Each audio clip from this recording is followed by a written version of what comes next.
Grant Sutter noticed it the way you notice anything that happens 3 times before you start paying attention on purpose. His ox, a big red-brown Devon named Duke that Grant used for logskidding and the occasional stubborn stump, kept drifting to the same corner of the back pasture, planting his front hooves, and pawing at the ground like he meant to dig a hole clean through to the other side of the county. It happened the first time on a Tuesday in October. It happened again 2 days later, in the same spot, down to the same 6-foot patch of ground near an old fence corner that hadn't been used for anything in Grant's memory. By the third time, Grant stood at the pasture gate for a long while just watching, because an ox doesn't do the same strange thing in the same exact spot 3 times running without some reason an animal consents and a person can't. He called the vet out that Friday, mostly because he couldn't think what else to do about it. Dr. Lila Fenwick had been doctoring livestock in that part of eastern Tennessee for going on 18 years, and she ran Duke through the usual checks right there in the pasture, looked at his feet, checked his gait, felt along his flank for anything sore or swollen. She didn't find a thing. She told Grant, in the plain way vets tell you things when there's nothing dramatic to report, that some animals just get fixated on a patch of ground for no medical reason anybody's ever pinned down, could be a scent, could be a mineral vein, could be nothing at all, and that unless it turned into a real behavior problem she wouldn't worry about it. She got back in her truck and left, and Grant stood at the fence a while longer, looking at that one worn patch of grass, before he went in to make supper for his 2 kids and let the whole thing go for the evening. If you've ever watched an animal fixate on something and had the distinct, uneasy feeling that it knew something you didn't, stay with me, because Grant Sutter had that feeling for 3 straight weeks before he finally did anything about it. Grant was 36 that fall, raising his son and daughter alone on 80 acres outside a small town called Piney Flats, on land that had belonged to his family for 5 generations, since a great-great-grandfather he knew almost nothing about had cleared it sometime before the turn of the last century. Grant's wife had passed 2 years earlier, sudden and early, and in the time since he'd settled into the particular rhythm of a man running a small farm and 2 kids' school schedules with not much room left over for anything that wasn't strictly necessary. He kept the place going mostly on routine, up before daylight to feed and check fence, kids off to school, whatever farm work the day called for squeezed in around the hours his son and daughter actually needed him, and evenings that mostly ran to supper, homework, and falling asleep himself not long after the kids did. An ox with an odd habit wasn't strictly necessary. He let it sit for those 3 weeks mostly because he didn't have the bandwidth to chase down a mystery that didn't seem to be hurting anything. What changed his mind was his daughter, who was 11 that year and had inherited her mother's habit of noticing things other people walked past. She'd been out at the pasture fence one afternoon watching Duke paw at his usual spot, and she told her father at supper that the grass over there grew different than the grass around it, thinner, a slightly different shade of green, in a rectangle shape she'd sketched with her finger on the kitchen table. Grant hadn't looked closely enough to notice that himself. He walked out with a flashlight after the dishes were done and looked again, and once he was looking for it, he saw exactly what she meant. A rectangle of ground, maybe 2 feet by 6, where the grass grew thinner and paler than the thick pasture grass surrounding it, subtle enough that you'd never catch it unless you already had a reason to be looking. Now let me ask you something, because it's the question Grant was turning over that whole evening. When the ground itself is trying to tell you something, and a person you trust points you at it twice, once through an animal's insistence and once through a child's eye for detail, how long do you keep telling yourself it's nothing? He drove up the next morning to see his great-aunt Iris, 83 years old, the oldest living Sutter and the only person left who might remember anything about that corner of the pasture from before it was pasture at all.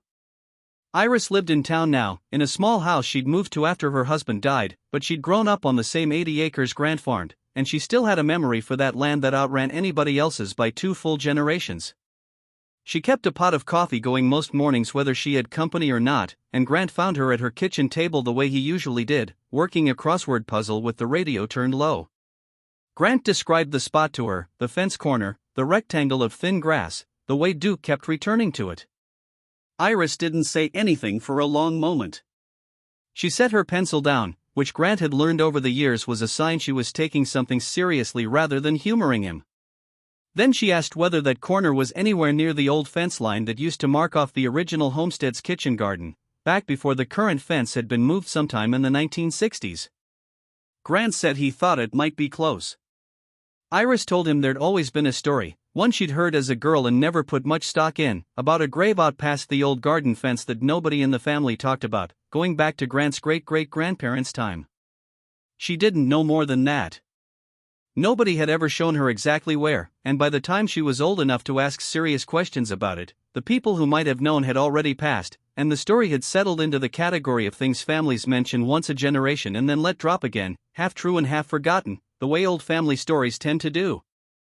Grant drove home turning it over the whole way, the same as he had the story about the deed and the walnut tree that Nora Bell Haskins had turned over on her own drive home, decades earlier in 2 counties north, though Grant had never heard that story and wouldn't have known the parallel if he had. He went straight to the pasture that afternoon with a flat spade instead of a flashlight, and Duke, true to form, was standing at the exact same corner when Grant walked up, like he'd been waiting for permission. Grant's neighbor, a man named Walt Pruitt who'd farmed the section next door for better than 25 years, drove by on the county road while Grant was out there cutting the first square of sod loose, and pulled over long enough to lean out his truck window and ask, half laughing, whether Grant had taken up letting his ox pick out garden spots for him now. Grant told him what Duke had been doing, and what his daughter had noticed, and what Iris had said about an old story nobody had ever pinned down. Walt listened with the particular patience of a man who's known someone his whole life and is willing to hear him out even when the story sounds like something a person tells himself to make sense of an animal's odd habit. He didn't say anything unkind. He just shook his head the way a man does at something he doesn't quite believe, told Grant that oxen dig at things for all kinds of reasons that don't amount to a family mystery, and that he'd probably find nothing but a busted piece of an old fence post or a groundhog den for his trouble. He wished Grant luck finding whatever he thought was down there, and drove on, the way most people in Grant's position would expect any sensible neighbor to react to a story about an ox and a family legend and nothing solid to back it up yet. Grant kept digging anyway. He worked that Saturday afternoon in careful layers, the way he'd learned handling fence post holes and footings over the years, watching the soil for any change in color or texture that might tell him something before a shovel blade did. His son, 8 years old and less patient than his sister about most things, came out to watch for a while, lost interest after 20 minutes of plain dirt, and wandered back toward the house, but his daughter stayed the whole afternoon, sitting on an overturned bucket a few feet off, watching the hole grow deeper with the same close attention she'd used to spot the odd grass in the first place. About 2 feet down, the dirt changed, a slightly darker band running the width of what his daughter had sketched, the kind of disturbance you get when ground has been dug and refilled once, a long time ago, and never quite settled back to match the undisturbed soil around it. He slowed down after that, working with a hand trowel instead of the spade, brushing soil away in thin layers and setting it aside in a bucket rather than tossing it, the same careful patience Nora Bell Haskins had used clearing brush from around a spring box 2 counties north, though again, Grant had no way of knowing that.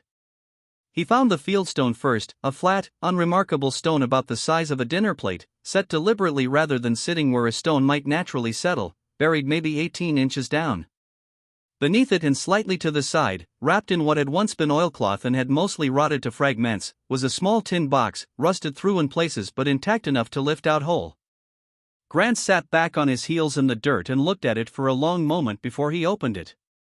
His daughter had come to stand right at the edge of the hole by then, quiet in the way kids get quiet when they sense something matters, and neither of them said anything while Grant worked the rusted latch loose with his thumb. Inside was a single folded letter, the paper gone brittle and brown, written in a careful hand that Grant didn't recognize but that Iris would later confirm belonged to his great-great-grandmother, a woman named Sarah Sutter, dated in the spring of 1911. The letter explained, in plain and grieving language, that Sarah and her first husband had lost a daughter, an infant named Ruth, to a fever that had gone through that part of the county that winter, and that they had buried her quietly at the edge of the garden rather than in the small church cemetery 3 miles off, because the ground was frozen too hard that January to make the trip, and by the time it thawed enough, grief and practicality had settled into a decision to leave her where she was. The letter wasn't long, for short paragraphs in all, but it named the fever, named the week Ruth had been born and the week she died, barely 5 months apart, and closed with a line asking whoever eventually found the letter to see that the ground was tended, whenever that day came. Sarah's first husband had died himself not 2 years later, and when she remarried, the new family that grew up on that land had never been told about the daughter buried at the garden's edge, whether out of a wish to spare a grieving woman from repeating the story or simply because enough years passed that nobody thought to. Grant read the letter twice through before he stood up, folded it carefully back along its original creases, and carried both the letter and the tin box up to the house, leaving the hole open until morning with a sheet of plywood laid over it to keep Duke or anything else from wandering back down into it overnight. Grant sat with that letter a long while before he carried it back to the house. He called Iris that evening and read it to her over the phone, and she was quiet on the other end for long enough that Grant asked if she was still there. She said she was. She said the old story had always mentioned a grave, but nobody in living memory had known it was a child, or had a name to put to it, and that the name changed the whole shape of the story for her, the same way it had for Grant sitting in his kitchen with a 113-year-old letter in his hands. She told him she wanted to see it for herself, and Grant drove out the following weekend to bring her, walking her slowly across the pasture on his arm to the corner where the hole still sat covered with plywood, and stood beside her while she looked down at the fieldstone he'd left in place at the bottom. She didn't say much. She reached down, with Grant's help getting steady, and rested her hand flat on the stone for a moment before she straightened back up and said it was good that somebody finally knew. Grant thought afterward about how close the whole thing had come to staying buried for good. Iris was 83. Whatever fragments of the story she carried would have gone into the ground with her inside another decade or two, and without Duke's insistence on that one patch of ground, without his daughter's eye for a slightly different shade of green, there would have been nothing left to prompt anyone to ask Iris the right question before it was too late to ask her anything at all. Walt Pruitt heard about it inside of a week, the way anything worth talking about travels along a county road that size, and he came by the following Sunday, not to make light of it this time, but because he wanted to see the spot for himself. He stood at the fence corner a while, looking at the small square Grant had already begun recovering with fresh sod, and admitted that he'd figured Grant was chasing nothing when he'd driven past that first Saturday. He said he'd told his own wife that evening that Grant was probably digging up a groundhog den and calling it a mystery, and that he felt a little foolish saying it out loud now. He said finding an actual name, an actual date, changed how a man looked at a story like that. It was one thing to hear about an old half-remembered family legend, and another thing entirely to stand at the edge of a hole and know a 5-month-old girl had been resting there for over 100 years. Grant said it had changed how he looked at the whole back pasture, honestly, a piece of ground he'd walked past his whole life without knowing what it was quietly holding. Grant had a small stone marker cut that following spring, simple, with the name Ruth Sutter and the year 1911 carved into it, and set it at the corner where the fieldstone had been, this time above ground where anyone walking the fence line could see it. He planted a small border of daffodils around it that same spring, more out of instinct than any plan, the kind of thing you do for a grave once you know it's there to tend. Duke stopped going back to that corner not long after the ground was disturbed and resettled, the way he'd started, without explanation, the same as he'd begun. Grant never did find a clean explanation for why the ox had fixated on that exact spot in the first place, and Dr. Fenwick, when he told her the whole story at his next routine farm call, allowed that she'd heard stranger things from livestock over 18 years and had learned not to need an explanation for all of them. Grant's daughter still likes to walk out to that corner some evenings, the same girl who noticed the grass grew different before anybody else did, and she'll tell you, if you ask her, that she was the one who really found it, and in a fair telling of this story, she isn't wrong. An ox pointed the way. A child noticed what the ground was trying to say. And a great-aunt held on to just enough of an old, half-believed story to make sense of what came up out of the dirt. If an animal on your own place kept returning to the same 6 feet of ground for no reason you could explain, would you eventually go looking, or would you tell yourself, the way most people would, that it was nothing at all?